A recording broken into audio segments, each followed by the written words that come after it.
All right, we are live. Hi, guys. I'm Audrey Meyer. Hey, Darrin. Hello, how are you? I'm doing great. So, hi, guys. Thanks for joining in. Just want to tune in. Audrey Meyer. Oh, I think I hear the background. No, that was me. That was my phone. Okay, that was you. So, hi, guys. I'm Audrey Meyer. Welcome to my podcast. An athlete who turned real estate athlete. I have a lot of dogs at my house here in Cabarete, and I'm super excited to be here with Darrin Brown. Hey, Darrin, how you doing? Hello. I'm good. How are you? Good. Okay. Let's just wait. Let's just wait 1 second. So the dog can say hi to everybody. All right. You guys good? All right. Darrin, how are you doing? I'm good. It's very early on Sunday for me, but I'm barely awake. I have coffee. I'm good. That's good. So keep sipping your coffee. It's 11 for you guys watching from somewhere else in the world. It's 11 in the morning. Darrin, I know you just woke up. So Darrin, you are just like me. You live here. You dream life in the Dominican Republic in Cabarete. So can I ask you a question? That's the idea, right? Right, that's the idea. Yes. So I want to know, and I want you to tell the audience what brought you to the Dominican Republic on the first time. A very large airplane.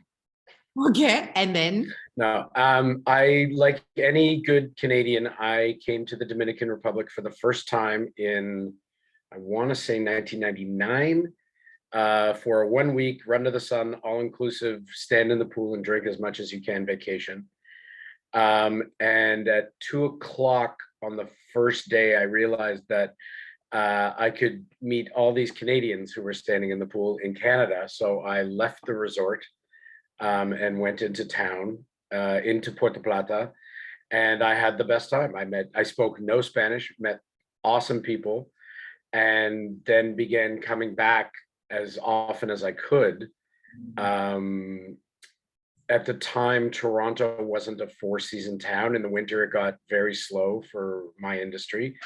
And I figured out that I could live here in the winters instead of watching the snow come down and not work. I could live here in the winters and wait for the phone to ring. Yeah, so let me go a little bit back in the past. Actually, Darrin, tell us, who is Darrin Brown and what's the reason you needed to come in the Dominican Republic for vacation, I presume. So I didn't introduce you from the first part. So here I'm just throwing you the ball and I'm like, okay, tell us. You want me to do all the work? Yes. Okay. Wait. I have my dog barking. That's okay. I started as a kid actor in the 80s in Toronto on a television series called Degrassi Junior High. And then after the show ended, I kind of transitioned into becoming an assistant director along the way, doing many, many different types of jobs in the film industry. And I am now an assistant director with 30 plus years of experience at standing outside and pointing and yelling. And like I said before, in the 90s, in the late 90s, there just wasn't as much work in the winter. The work would go away, and sometimes you'd get a winter job and sometimes you wouldn't. And I kind of figured out that I really didn't enjoy being outside in the winter making movies. So I started coming here, started in Puerto Plata, as I said, and then over the years found my way to Cabarete and figured out that that's where I wanted to live. And now I own a couple of apartments in town. And now the film industry has come here. So the film industry, I like to say the film industry followed me here, but I used to come here to get away from work. And now there is an enormous amount of filming and filmmaking going on in the Dominican Republic, both international productions and domestic productions. So that's one of the bonuses of the last 5 years is the uptick in international production that comes here. Okay. So how does it feel? You mentioned earlier that when you arrived here in the Dominican Republic, you didn't speak any Spanish, right? None. So how did it feel coming from Canada, speaking English, and I think a little bit of French as well, right? Coming in a foreign country, which is completely different than Canada or Europe, where I'm from. How did it feel for you coming to the Dominican Republic at the first time? It was great. I mean, from the jump, from the outset, even not speaking any Spanish. Now I speak a version of Spanish I like to call Dominican Canadian, which just means that if I don't know a word, I just make it up, and my grammar is atrocious. But coming here the first time and speaking zero Spanish, everyone was very friendly, very helpful, excited to show me around. I mean, like any place in the world, you got to be a little bit cautious about people who might be a little too eager to help you out.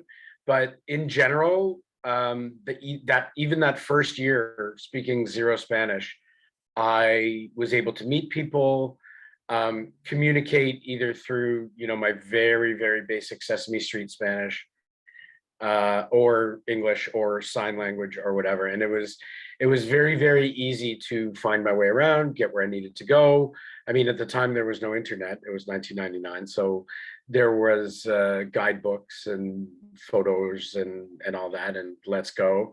And those were very helpful as well.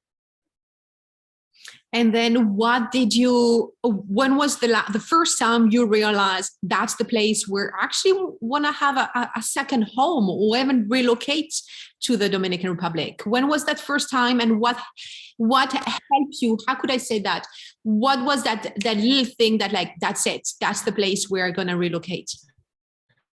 Well, the first would have been in Puerto Plata. I had rented a car, and it was a soft top that I used to leave unlocked because I didn't want anyone to break in, like to damage the soft top. And for some reason, someone popped the lock on the trunk. I can't figure out, because there was just a zipper if they wanted to get inside. I never left anything in it. There's nothing worth stealing in it. And in order to return it to the rental company, I was going to need to get that fixed, and I wanted to fix it myself. So I went to the first place, again, speaking no Spanish, went to the first place I saw with a car on the sign, and drove in and said, I need to put a cylinder lock in the hole in the back. And the guy was like, well, we don't do that here, but take my son. And he gave me his 11-year-old son. He'll show you where to go. And his 11-year-old son drove with me down to the port where there's guys doing metal work on the side of the road. And he said, he'll fix it out. So the guy comes and looks, and he goes back and fishes around in a box of vehicle locks and finds one that fits and puts it in there. And I'm like, no. It just needs to look good. It doesn't have to work. I want to return it to the rental company with a lock in it. And he was like, quiet. And he made the thing work. He cut the tumblers to my key, hooked up the cable that opens the back. And it was kind of at that moment I was like, oh, this is a place I could live. And with anything here, like, you should always ask the price of things first. And I didn't do that. And in the back of my head, as he was working on the car, I was like, oh no, he's going to take me to the cleaners. It cost me $7. So at that point, I was kind of like, oh, this is a really great place with really great people. And then the one that cemented Cabarete for me was, I think, one of the first winters I ever spent in Cabarete, when I decided to move from Puerto Plata to Cabarete.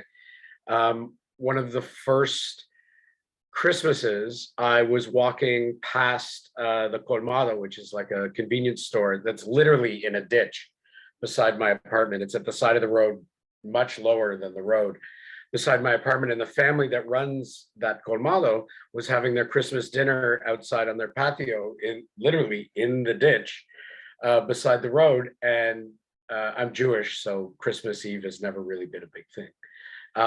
So I was walking past, and these people who are not very wealthy, do not have a lot of money. They run a small colmado beside, a hotel, invited me to share their table. And they had put, it's the table they sit at every day, but because it's Christmas, they had put tablecloth out and napkins and the whole thing. And they invited me to join them for Christmas dinner, which I did. And they gave everything they had. Like, I didn't eat all their food, but they invited me to share with them their Christmas dinner, which at that point I was like, this is where I should live.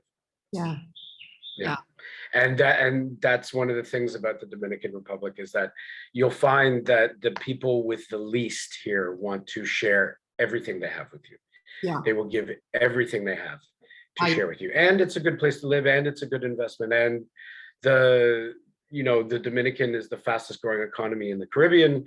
And we've figured out the agricultural sector. The food is fantastic. It's just, it checked all the boxes, and the air didn't hurt my face like it does in Canada. So. yeah, I hear you. I totally hear you. So yeah, how many years you've been here now, Darrin? This would be 24, I think. I think I'm coming up on 25 years next year. 25 years. Yeah, that's amazing. And I do come and go. I mean, I'm rarely here 12 months a year. I do leave for projects, but every year I'm here longer and longer and longer. I occasionally leave for projects. I occasionally leave to see friends and family. I mean, it is a very quick trip to New York or Toronto. It's a 3.5-hour flight. So I do leave the island regularly, but every year it's longer and longer and longer. And hopefully when I'm done making movies, this is where I will be full time. Yeah. And talking about movies, actually, you mentioned that the movies follow you, right? Let's just keep it like that. I like that. The movie industry followed me to the Dominican Republic. So would you like to talk a little bit about the movie industry in the Dominican Republic? Because I know you've been working here, and you told me a little bit about what's going on. Can you share that a little bit? Yeah. There's always been a bit of a film industry in the Dominican Republic. A lot of commercials, even as far back as the 70s, Godfather 2, all the Cuba sequences for Godfather 2 were shot here. The Dominican Republic for a very long time sort of was a place for your movie to go to pretend to be in Cuba or Africa or Mexico for 2 weeks at the end of your of a movie you were making. And then about, I want to say 14 years ago, the government and private industry decided to get in the international service production game. And that goes on everywhere across the world right now. And they passed a tax credit. You get a 25% all spend tax credit. And they decided to build a studio that has the world's newest water tank and the most technologically advanced water tank in the world for shooting water work, above water work and below water work. It's like the biggest infinity pool you've ever seen, located in the south. And when I came, I sort of knocked on the door of the Dominican film industry a little, and I didn't take a real serious run at it. And then the year I bought my first condo, because I have 3 now, the year I bought my first condo here, they announced that they were building a film studio in the south. And the next time I came back, about 2 or 3 months later, I was knocking on their door, letting them know I was here. And I had residency. I'm legal to work here. And over the past 10 years to 15 years, the service industry here has been growing and growing and growing and growing. And what we've been able to do in the last 2 years, we could not have done 10 years ago when they broke ground on the studio. The level of film crew here has increased so much that you don't need to bring the entire crew. Like, 15 years ago, 20 years ago and before, companies would bring everybody from Europe or North America and have some local help. Now we're at a point where there are Dominican department heads. You don't need to bring an entire camera department. You don't need to bring an entire AD team. I'm very fortunate in the fact that I'm considered sort of an extranjero local. Like I'm truly, especially as it pertains to the Dominican Republic, I'm truly a Dominicanadian. I speak Dominican and I speak Hollywood, and so that has allowed me to work on a bunch of really great shows here.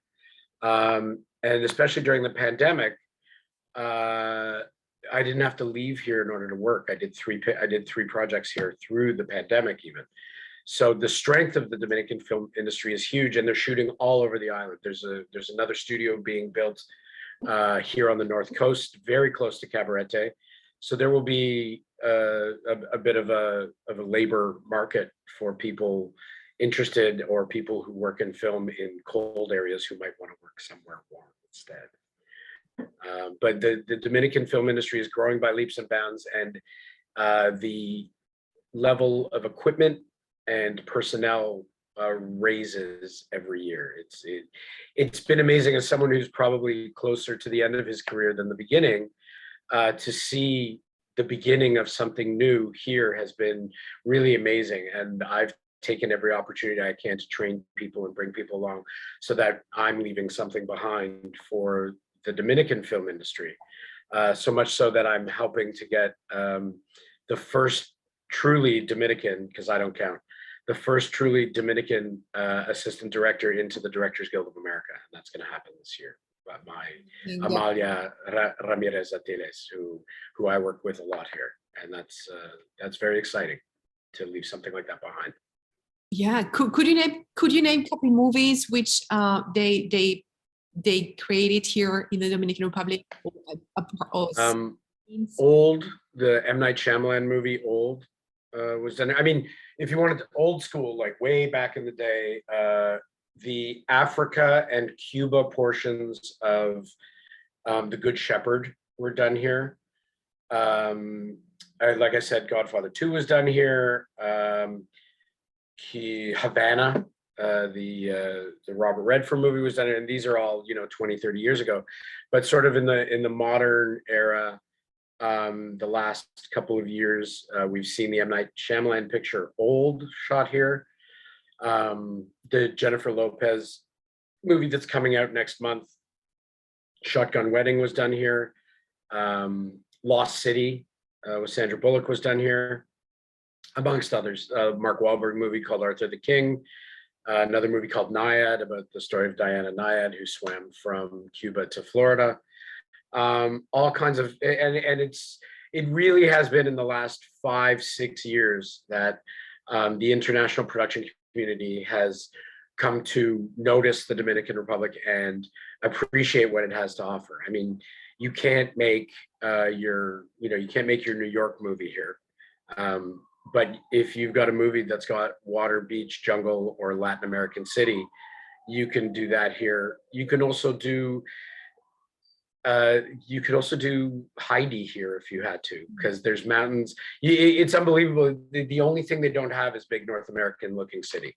Yeah. They have everything else is possible, and there's stages and craftsmen here to build sets. So you, aside from big North American city streets, you can pretty much be anywhere. It's one of the luckiest things about working in the film industry here in the Dominican Republic is I've seen pieces of the island that I never would have gotten to see. There's deserts, there's mountains that look like you're in Switzerland. There's it looks like the Alps in some of these places near Jarabacoa. And it really does provide every kind of locale except for big North American city. Yeah. And what is your best part of living here? Not working here, living here. The best part of living here is, I think, sort of the freedom you feel. I mean, there's rules. It's a real country and everything. You can't just run up and down the street, firing weapons and going 400 miles an hour. But there is a little bit of a sense of more freedom to do whatever it is you want to do, as long as you're not hurting or affecting anyone else. Yes. There's a lot of rules in North America and Europe that are rules for rules' sake. And I'm an assistant director. I live and die by rules. I'm a rules guy. But one of the great things about the Dominican Republic is that as long as you're not hurting anyone else, you can pretty much do whatever it is you want.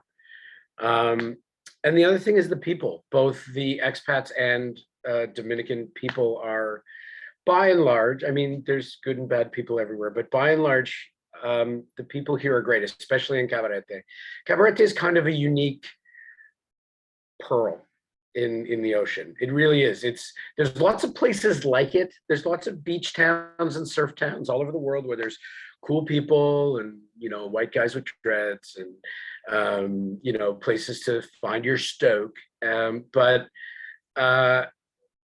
there's nothing quite like Cabarete. There's a lot of places like Cabarete, but there's nothing quite like Cabarete. It's a unique mixture of expats and locals without a lot of fenced in gated communities. There's a few, but without a lot of fenced and gated communities, everybody mixes. There's not a lot of division between expat and local. And also, like, you can, when you walk down the street in Cabarete, you're as likely to hear Russian, German, French, or English as you are Spanish. Yeah. And I mean in a good way. You know, that everybody kind of gets along, and it's a small town, so you're gonna see everybody again. So you best be nice, like, and I think that's what keeps Cabarete as friendly as it is.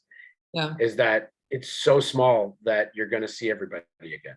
Yeah. So you gotta be nice to everybody. I agree. And I'm so glad you're part of our community, Darrin, and that we're good friends and we see each other all the time. We see each other all the time. That's part of it too, is that it really is a community. When somebody is in trouble, if someone's in a motorcycle accident, if somebody's losing their house, or their house fell into the river because it was built in a place, you know, that falls into the river, people come together and help. And even if you don't know the person that well, you'll know someone who knows that person, and it'll make you want to help. So there is a real community here. There are divisions within that community. There's, you know, kiters don't always talk to the surfers, and the surfers don't always talk to the kiters. The ones who do both talk to everybody, and nobody knows what to make of the people who've started winging. No one knows what their deal is. But, you know, there are divisions within that community, but by and large, people are nice to each other, and people will help each other out when they can. I totally agree on that. And on those notes, I know Tommy's flying. And is there anything else, Darrin, you'd like to add up or to share with the world? No, just come and visit Cabarete and rent an apartment from me or Audrey. Audrey's got apartments for rent as well. Yeah, well, Darrin has some great apartments. So if you guys looking for a place, let me know. If you guys want to buy an apartment, let me know. We can definitely help you out. All right, Darrin, will you have a wonderful Sunday? Thanks so much. Thank you. Go Bills. I see you on the beach later on. Okay, bye. Bye-bye.